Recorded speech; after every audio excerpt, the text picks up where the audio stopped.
documents, we It is didn't part file of any the affidavit report. to that. করা হয়েছে। Showing your affidavit, board will answer that. My lord, I kindly have a look You at, are for one of the person, so it is I'm a, for the board. board. no, you appeared for. My lord, one, I also out appear for the board before your lordship, also for para teachers in one appeal. In that HS candidate with much less marks, Must have. much less But marks. no, today we are considering a process where everybody has participated on the same platform. What can, you are saying you are giving a solution to the case. Right. You Not are saying take away 5 marks or you deduct 5, take away or give 5 marks. in the same process. নমস্কার বন্ধুরা, এই মুহূর্তের সব থেকে বড় খবর, 32,000 জনের চাকরি কিন্তু আটকাতে পারছে না রাজ্য সরকার। হ্যাঁ বন্ধুরা, আপনারা ঠিকই শুনছেন, 32,000 যে প্রাইমারি চাকরি তা কিন্তু আটকানো কার্যত অসম্ভব হয়ে পড়েছে রাজ্য সরকারের পক্ষ থেকে। আপনারা অবশ্যই জানেন যে বেনিয়মের অভিযোগে 2023 সালে কলকাতা হাইকোর্টের সিঙ্গেল বেঞ্চ কিন্তু এই চাকরি বাতিল, 32,000 জনের চাকরি বাতিল করে। এবং সেই সময় যিনি বিচারপতি ছিলেন তিনি হচ্ছেন অভিজিৎ গাঙ্গুলি। তিনি 2023 সালের মে মাসের 12 তারিখে নির্দেশ দিয়েছিলেন যে 42,500 জনের মধ্যে 32,000 জনের চাকরি বাতিল করা হলো। এবং তিনি এও বলেছিলেন যে রাজ্য সরকারকে 90 দিনের মধ্যে অর্থাৎ 3 মাসের মধ্যে নতুন করে নিয়োগ প্রক্রিয়া শুরু করতে হবে এবং সেই পরীক্ষাতে যারা পাস করবে তাদেরকে ভ্যালিড বলে ধরা হবে, এমনটাই কিন্তু রায় দেওয়া ছিল।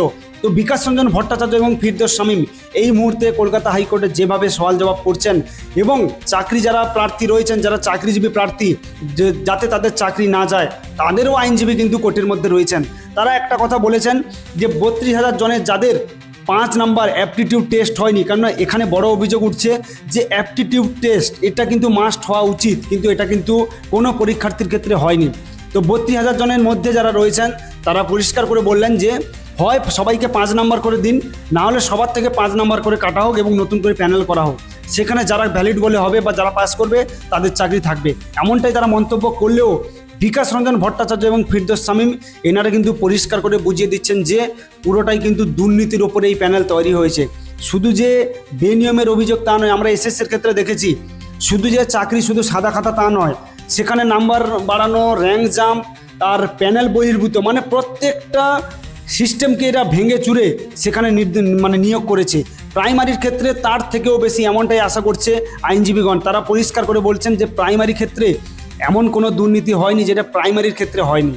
এখানে প্রাইমারি যদি আপনি দেখেন যে প্রত্যেকটা জায়গা থেকে সাদা খাতার সংখ্যা সব থেকে বেশি, তারা পরিষ্কার করে বলছেন এখানে সাদা খাতার সংখ্যা সব থেকে বেশি, শুধু অ্যাপটিটিউড টেস্ট নয়। তো সেই সময় যারা ট্রেনিং ছিল না তারাও কিন্তু সেই সময় চাকরি করছে এবং সেই সময় একটা নিয়ম ছিল যে উচ্চ মাধ্যমিক পাসের ওপরে যদি কেউ টেট পাস করে এবং সেখানে তাকে ইন্টারভিউ দিয়ে তো অ্যাপটিটিউড টেস্ট বাকি যে প্রসেসগুলো আছে সেগুলো কমপ্লিট করতে হবে।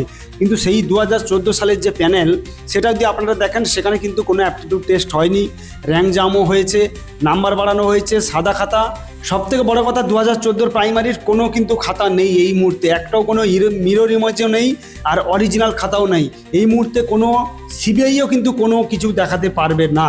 সেই হিসেবে বিকাশ রঞ্জন ভট্টাচার্য এবং ফিরদৌস শামীম এনারা পরিষ্কার করে বলছেন যে পুরো বেনিয়মের ওপর এই প্যানেল তৈরি করা হয়েছে এবং এই প্যানেলের ওপর ভিত্তি করে প্রচুর ছেলেমেয়ে যারা কোনো কিছু জানেই না, কোনো পড়াশোনা মনে সেভাবে তারা করেনি, প্রচুর কম নাম্বার, তারাই কিন্তু চাকরি করছে। আমরা অবশ্যই জানি যে সাদা খাতা দিয়ে চাকরি, র্যাঙ্ক জাম চাকরি এই রাজ্যে কিন্তু নতুন করে কিছু নয়। 2011 সালের পর থেকে এই তৃণমূল সরকারের আমলে শুধু এই যে স্কুলে নিয়োগ তা নয়, যে কোনো ডিপার্টমেন্টে আপনি দেখুন প্রত্যেকটাতেই দুর্নীতিতে ভরে গেছে, প্রত্যেকটাতে দুর্নীতিতে পুরো একদম ভরে গেছে। মানে এখানে এই সিস্টেম, এখানে আপনি কোনো কিছু আপনাকে যাদের যোগ্যতা থাকে তাদেরকে প্রথম কথা চাকরিতে নেওয়া হয় না, যাদের যোগ্যতা নেই, যারা ঘুরপথে টাকা দিয়ে চাকরি করে তাদেরকে এখানে নিয়োগ করা হয়। মানে এই পরিস্থিতি কিন্তু বর্তমান পশ্চিমবঙ্গে চলছে। তবুও আমি সবাইকে বলবো যে আপনারা অবশ্যই খবরটা দেখবেন। 22 তারিখ কিন্তু পরবর্তী শুনানি রয়েছে, 22শে সেপ্টেম্বর। সবাইকে অনুরোধ করবো আপনারা খেয়াল রাখুন। তবে আমার যেটা কোথাও মনে হচ্ছে যে রাজ্য সরকার হয়তো এটা আটকাতে নাও পারে, তার কারণ বিকাশ রঞ্জন ভট্টাচার্য আপনারা সবাই জানেন যে রাজ্যের এই মুহূর্তের 1 নম্বর তিনি উকিল বা আইনজীবী। তো তিনি যা করছেন তাতে প্যানেল টিকে থাকা খুব অসম্ভব হয়ে পড়ছে। যাই হোক, যদি আপনাদের কিছু বলার থাকে অবশ্যই কমেন্ট করে বলবেন। সবাই ভালো থাকবেন, সুস্থ থাকবেন।